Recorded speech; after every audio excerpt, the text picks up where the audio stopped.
In a major shake-up of the Vatican's administration, Pope Francis has ousted the head of the Catholic Church office that handles sex abuse cases.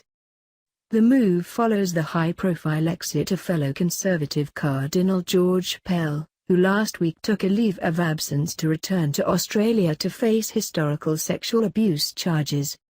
A brief Vatican statement said Cardinal Gerhard Ludwig Mueller's 5-year mandate as head of the Congregation for the Doctrine of the Faith, a department charged with defending Catholic doctrine, would not be renewed. How long will the Vatican stand by Pell? No matter how Pell's case is resolved, Pope Francis is facing the biggest crisis of his papacy.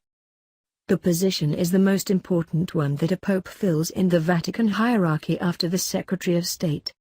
Most incumbents keep it until they retire, which in Cardinal Mueller's case would have been in 6 years.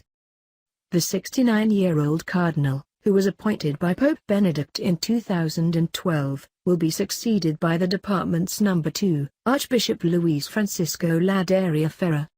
Archbishop Ladaria, a 73-year-old Spaniard who, like the Argentine Pope, is a member of the Jesuit order, is said by those who know him to be a soft-spoken person who shuns the limelight.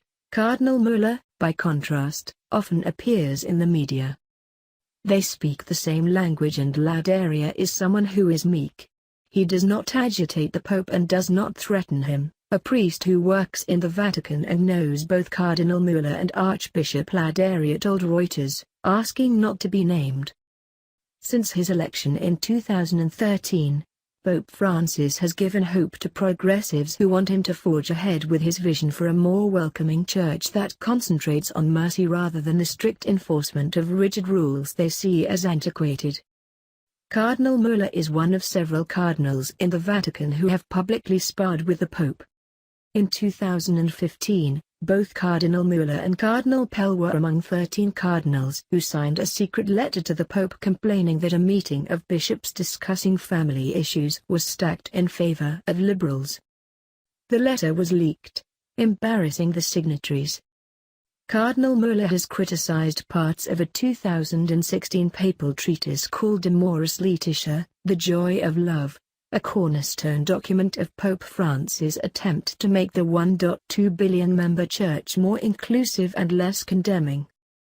Conservatives have concentrated their criticism on the document's opening to Catholics who divorce and remarry in civil ceremonies, without getting church annulments.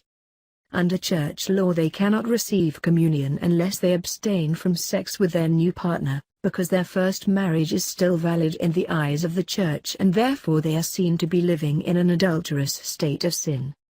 In the document the Pope sided with progressives who had proposed an internal forum in which a priest or bishop decide jointly with the individual on a case-by-case basis if he or she can be fully reintegrated and receive communion. But Cardinal Mueller has said there should be no exceptions, making him a hero to conservatives who have made the issue a rallying point for their opposition to Pope Francis.